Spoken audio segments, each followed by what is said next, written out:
me take you into a room like this one. Everyone's making decisions for you right now, except you. By the end of this, that changes. The decision goes back to where it belongs, with you. Years ago, I sat in a room where a fear exactly like this one showed up. Not this drug, not this company. The same fear. And a team that knew exactly how fast to answer it, and with what. I'm going to show you that room and what happened inside it. By the end, the anxiety settles. The decision gets clearer, and you'll know exactly what you're choosing. Not because I told you, but because you finally saw the whole thing. This isn't the first time an anxiety like this had an answer already waiting for it. Here's roughly how that conversation went, in a room I sat in more than once. The product had started as something narrow and genuinely necessary, a calorie-dense liquid formula for people who couldn't eat solid food. Post-surgical patients, people on feeding tubes, the elderly who could no longer digest a normal meal. For that population, the source of the calories barely mattered. The only question was whether the body was getting fuel at all. That market was real, but it was small, and it wasn't growing. So someone ran a different set of numbers. Not who needs this. Who can we convince needs this? The market they landed on was men in their 30s and 40s. Healthy, working, tired, not sick, not malnourished. Just the ordinary tiredness of a demanding job, a commute, a young family, and never quite enough sleep. That tiredness was the opportunity, because it wasn't a medical problem anyone could rule out. It was a feeling almost every man in that age bracket already carried around. The brief I remember read almost exactly like this: position as an energy and vitality solution for the modern man who has stopped taking care of himself. Read that sentence again, slowly. It doesn't claim the product is medically necessary. It doesn't even really talk about the product. It names a feeling the buyer already has. Tired, a little behind, quietly worried he's letting himself go. And then simply states that the solution already exists, sitting in a tin, mostly unchanged from what it was.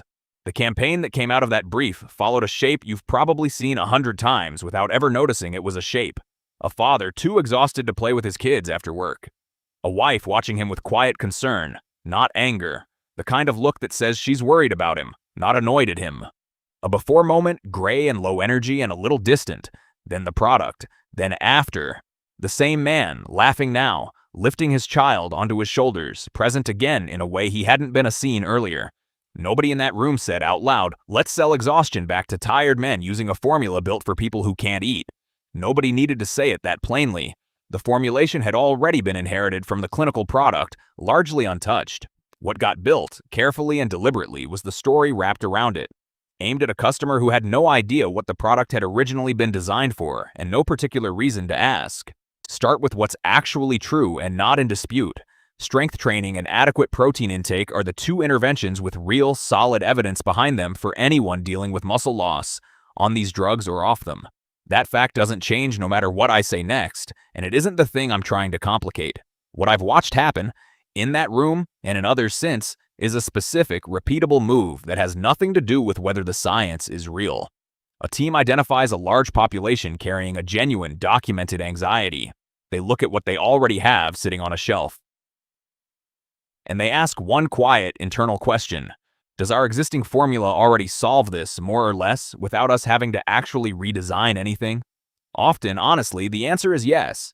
And when the answer is yes, that's usually where the story starts getting built, not the lab. This is not the same thing as lying. The protein in a product like the one behind today's headlines is real. It would genuinely help someone who's actually doing the strength training and protein work the science supports. Nobody has to fabricate an ingredient or hide a side effect for this mechanism to work. Here's what you can actually check yourself without trusting me on any of it.